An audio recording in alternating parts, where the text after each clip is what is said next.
As I look back on 2015, this has been an unprecedented year for disaster operations. A year ago at this time, the Red Cross was responding to the Ebola threat.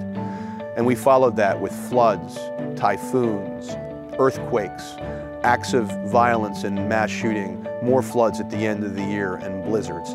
It just hasn't stopped, and it doesn't seem to be stopping anytime soon.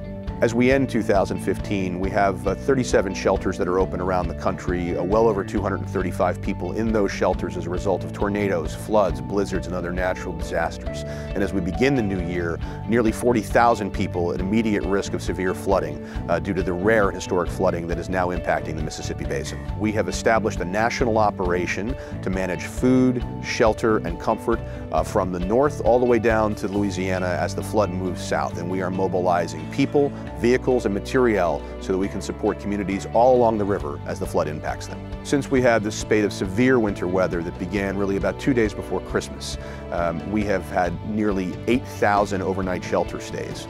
And at our peak, we had 1,300 people in nearly 40 shelters in 9 states around the country as a result of tornadoes, blizzards, and floods. The weather that we're currently experiencing is frankly rare and historic.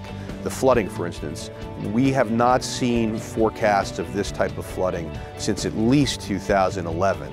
And some of the flood damage that we anticipate right now is the worst we've seen since 1937.